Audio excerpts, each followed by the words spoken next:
इस मैसेज को पढ़ने के बाद भर बरसात में भी उसका चेहरा सूरज की तरह खिल उठा था। लेकिन इस मैसेज को पढ़कर खत्म किया ही था कि उसके फोन पर बारिश की बूंदें जमा होने लगी थीं।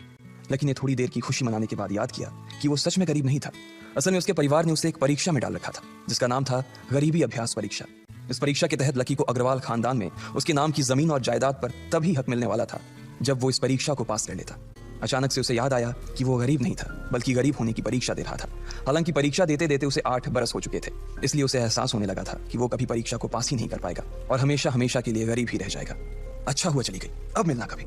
लकी ने होटल की तीसरी मंजिल की ओर देखा और पानी के अंदर ही अपना पैर पटक दिया। वो डिंपल को कोस रहा था। उसने अपनी मोटरसाइकिल उठाई और फिर से चमन मेडिकल स्टोर जाने के लिए मुड़ने लगा। अगले दिन जब लकी की आंख खुली तो वो सीधा उठा और तैयार होकर शहर के सबसे बड़े बैंक न्यू सिटी बैंक पहुंच गया। न्यू सिटी बैंक न सिर्फ शहर का सबसे बड़ा बैंक था बल्कि वो सबसे अमीर बैंक भी था। वहां पर शहर के सबसे अमीर लोगों के ही पैसे जमा किए जाते थे। लकी वहां पैसे को निकलवाने के लिए जा रहा था। New city bank south Delhi में बसा हुआ था और उसके दरवाजे के बाहर महंगी से महंगी गाड़ी खड़ी थी। भाई अब इसमें से कौन सी नई गाड़ी लेगा, लकी ने मन ही मन सोचा। उसे यकीन नहीं हो रहा था कि कल तक तो वो एक मोटरसाइकिल तक नहीं खरीद पा रहा था और आज वो एक कार और वो भी इतनी महंगी कार खरीदने की सोच रहा था। फिर उसने अपनी नजर गाड़ी पर से हटाई और बैंक के अंदर जाने लगा। उसने देखा कि बाहर बहुत भीड़ थी और महंगे से महंगे कपड़े पहने लोग बैंक के अंदर जा रहे थे। कहाँ दवाओं की बदबू और कहाँ ये खुशबू। उसने एक बहुत ही गहरी सांस के अंदर ज्यादा से ज्यादा खुशबू को समेटने की कोशिश करते हुए अपने मन में सोचा। लेकिन अगले ही पल उसके मन में संकोच पैदा हो गया था। रातों रात लकी की किस्मत तो बदल गई थी लेकिन उसके कपड़े नहीं बदल पाए थे। इतने बड़े बैंक में वो वही कपड़े पहनकर आ गया था जो वो अक्सर अपने काम पर पहनकर जाता था। पैसे लेते ही ना सबसे पहले नए कपड़े खरीदने हैं, लकी ने अपने आप से कहा और फिर बैंक के अंदर दाखिल होने लगा। जैसे ही उसने दरवाजे को धक्का दिया उसे आवाज आई, आउच। लकी थोड़ा सा हड़बड़ी में दिखाई दे रहा था और इस जल्दबाजी के चक्कर में वो एक लंबे बाल वाली लड़की से जा टकराया था जो कि उसके बगल में ही चल रही थी। माफ करना, मैं आपको देख नहीं पाया, सॉरी। लकी ने तुरंत उससे हाथ जोड़कर माफी मांगते हुए कहा। उस लड़की ने इतने अच्छे कपड़े पहन रखे थे कि उसे देखकर ही लग रहा था कि वो किसी अमीर घराने की लड़की थी। इसलिए सॉरी बोलते वक्त ना चाहते हुए भी लकी के हाथ उसके सामने जुड़ गए थे। लेकिन जब उस लड़की ने लकी के कपड़े और उसके हुलिये को देखा तो उसने अपनी नाक बहुत सी कोट ली। वो लगभग हर रोज इस बैंक में आया और जाया करती थी लेकिन उसने आज तक इस बैंक के अंदर लकी जैसे फटीचर आदमी को घुसते हुए नहीं देखा था। उसके बालों में से आंवले के तेल की गंध आ रही थी। उसने गुस्से भरी नजरों से लकी की ओर देखा और बोली, क्यों नहीं देख पाए? मैं क्या ट्रांसपेरेंट हूं? तुम्हें इतनी बड़ी लड़की दिखाई नहीं देती? इससे पहले की बात आगे बढ़ती उस लड़की ने देखा कि इस बैंक की मैनेजर यास्मीन पटेल उन दोनों की ओर बढ़ी चली आ रही है। उसने भी लकी को देखकर वैसी ही शक्ल बनाई थी जैसी शक्ल उस लंबी लड़की ने बनाई थी। I am so sorry miss, आपको कहीं लगी तो नहीं? यास्मीन ने उस लड़की से पूछा और फिर घिन्न भरी नजरों से लकी की ओर देखने लगी। लकी तमतमाती आंखों से उन दोनों को देखा जा रहा था। वो जानता था कि उसने इतनी जोर से भी दरवाजा नहीं खोला कि उसे चोट लग जाए, लेकिन असल में उसे यह मालूम नहीं था कि वो लोग उसे नहीं बल्कि उसके कपड़े को देख रहे थे। यास्मीन ने लकी को ऊपर से नीचे तक देखा और ना जाने उसके मन में क्यों शक पैदा हो गया। क्या आप मुझे बता सकते हैं कि आप यहाँ पर किस काम से आए हैं? यास्मीन ने बड़ी मुश्किल से अपने चेहरे पर एक मुस्कान लाते हुए कहा। वो उसका हुलिया देखकर ही समझ गई थी कि वो यहाँ का कस्टमर तो नहीं था, लेकिन अपने आप को संभाला और कहा, हाँ वो मैं अपना पैसा निकलवाने के लिए आया था। पैसे निकलवाने के लिए आए हो? यास्मीन ने लकी की बात को ही दोहराते हुए कहा। वैसे तो वो लकी की बात पर जोर से हंसना चाहती थी लेकिन उसने अपने आप को थोड़ा सा काबू में कर लिया था। लकी की बात सुनकर उसे लग रहा था कि वो कोई पागल था जो यहाँ जबरदस्ती घुसा चला आ रहा था। हाँ तो क्या आपके पास कार्ड है? यास्मीन ने उससे आगे पूछा। न्यू सिटी बैंक का कार्ड हासिल करना एक बहुत ही मुश्किल भरा काम था। अगर किसी को भी उस बैंक का कार्ड लेना था तो सबसे पहले उस आदमी को अपने खाते में कम से कम 5 लाख रुपए जमा करवा कर रखने पड़ते थे, तब जाकर उसे कहीं कार्ड मिलता था। लेकिन लकी तो पहली बार ही यहाँ आ रहा था, इसलिए उसके पास कार्ड होने की कोई संभावना ही नहीं थी। लकी जब यास्मीन के सवाल का जवाब नहीं दे पाया तो यास्मीन ने फिर उससे पूछा, मैं पूछ रही हूँ कि आपके पास कार्ड है? वो समझ गई थी कि लकी पागल ही था जो कहीं से भागकर सीधा उनके बैंक में आ गया था। कार्ड नहीं मेरे पास। लकी ने उसके सवाल का जवाब दिया और वो फिर इधर उधर देखने लगा। जैसे ही उस लंबे बालों वाली लड़की ने लकी का जवाब सुना तो वो खिलखिलाकर हंस पड़ी। यास्मीन को तो सिर्फ लग रहा था कि वो पागल है, लेकिन वो लड़की तो अपने मन में मान चुकी थी कि यह लड़का कोई पागल ही है जो कहीं झोपड़पट्टी से यहाँ आ गया है। इससे पहले कि आगे कोई कुछ कह पाता उस लंबे बालों वाली लड़की के पिता वहां आ गए और बोले, चलो बेटी। उनके हाथों में कुछ कागजात थे। लकी ने देखा कि उन्होंने महंगा सा सूट पहन रखा था। उस लड़की ने यास्मीन के दोनों हाथों को पकड़ा और बोली, यास्मीन देखो, अगर इस तरह के सड़क छाप लोग तुम्हारे बैंक में ऐसे ही घुसते चले आए ना और बाकी कस्टमर्स को परेशान करने लगे तो तुम्हारे बैंक की इमेज और उसके शेयर्स दोनों को काफी नुकसान होगा। एक मैनेजर होने के नाते तुम्हें इन सब चीजों का ध्यान रखना चाहिए। मुझे उम्मीद है कि आगे मेरे साथ ऐसा कुछ नहीं होगा, उस लड़की ने कहा और अपने पिता के साथ बैंक के बाहर चली गई। अपना ध्यान रखना कोयल मैडम, मैनेजर ने उसकी गाड़ी तक छोड़ने के लिए आते हुए कहा। आज तो वो बाल बाल बच गई थी। कोयल और उसके पिता इस बैंक के सबसे पुराने और सबसे वफादार कस्टमर्स थे। अगर आज यास्मीन उन्हें नाराज कर देती और वो उसके बैंक से अपना खाता बंद करवा देते तो शायद यास्मीन की नौकरी तक जा सकती थी। और यह सब हो रहा था उस पागल लकी की वजह से।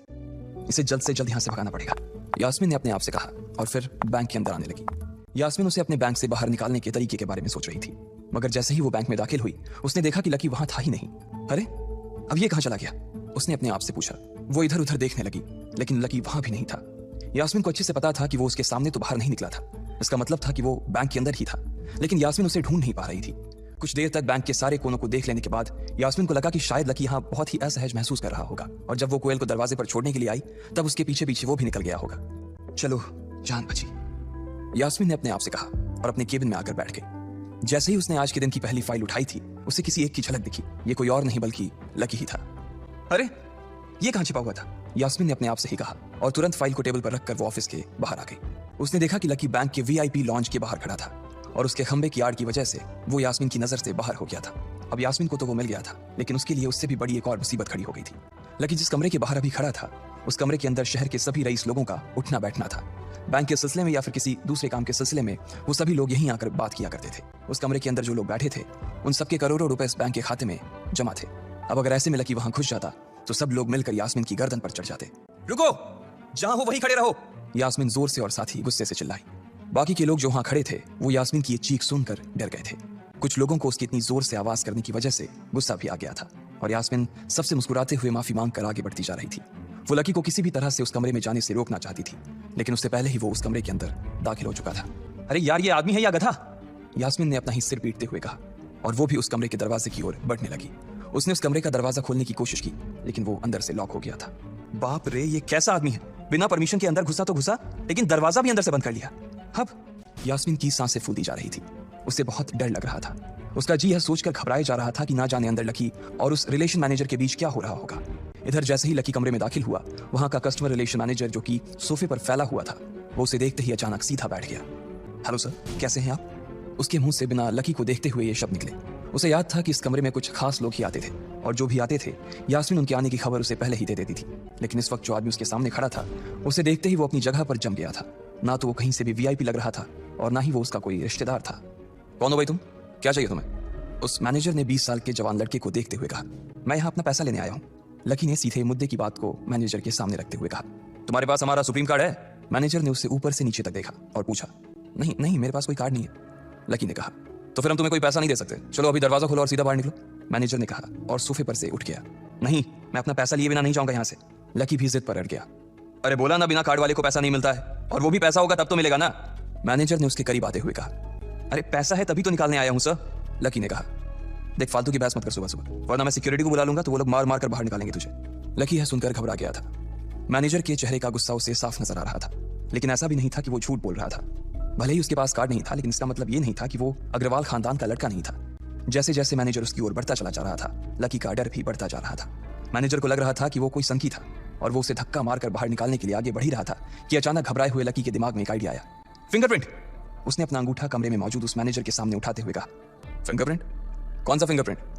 मैनेजर ने चौंकते हुए पूछा। अरे अरे, आपने कहा ना कि आपको कार्ड चाहिए, पर मेरे पास कार्ड नहीं है, फिंगरप्रिंट है, और मुझे मालूम है कि आपके यहाँ फिंगरप्रिंट से भी पैसे निकलते हैं।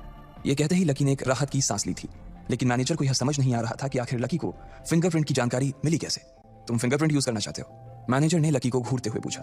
लकी की शक्ल और उसका हुलिया मैनेजर के लिए उसकी बातों से मेल नहीं खा रहा था। हाँ, मैं फिंगरप्रिंट यूज करना चाहता हूँ सर, लकी ने सीना चौड़ा करते हुए कहा। उसे इस तरह देख तो मैनेजर और भी कंफ्यूज हो गया था। मैनेजर ने सोचा कि उसे एक चांस देना चाहिए, इसलिए उसने लकी को फिंगरप्रिंट इस्तेमाल करने की इजाजत दे दी थी। वो अपनी टेबल के पास गया और उसके दराज में फिंगरप्रिंट वाली मशीन ढूंढने लगा। 2-3 ड्रॉर में झांकने के बाद आखिरकार उसे वो मशीन मिल गई थी।